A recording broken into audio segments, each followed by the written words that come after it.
Today, the prosecution rests its case in the double murder trial of Alex-Murdaugh. And within the last hour, the defense started calling witnesses as they began to lay out their case.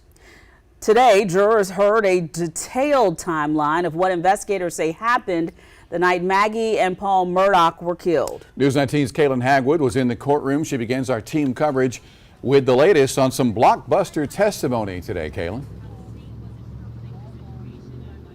J.R. Darcy, a big day in court as really one witness took the stand on the prosecution side and testified to an extensive timeline of what prosecutors say took place the night of those killings. Much of that evidence came into play just days ago when General Motors shared during the trial that they had found new information on Murdaugh's car. Here's a little bit about what was shared. Now, Special Agent Peter Radofsky testified that Murdaugh was driving upwards of 80 miles per hour at times after the killing allegedly took place. He says Alex slowed down near the area where his wife Maggie's phone was allegedly tossed on the side of the road before speeding up and going to his mom's house that night. He also zeroed in on the 911 call Murdaugh made after he said he found the bodies. The defendant stated that he went and checked on Paul and Maggie to check the bodies. And from the moment the Suburban arrived at the kennels, how long did it take for that 911 call to be made? Less than 20 seconds.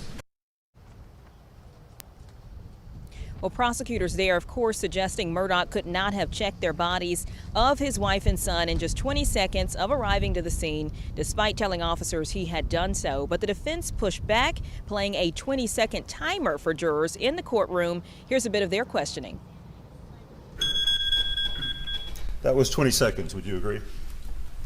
Per your phone, yes. Do you believe that that is an unreasonably short period of time to inspect and call 911? I'm here to testify on this data, not the hypothetical. I think you're asking the wrong person on that.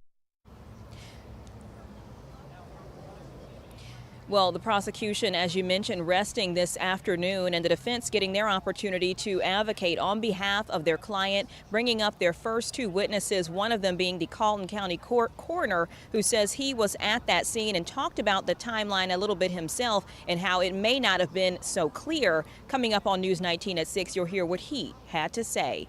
Reporting here live in Colton County, I'm Kaylin Hagwood.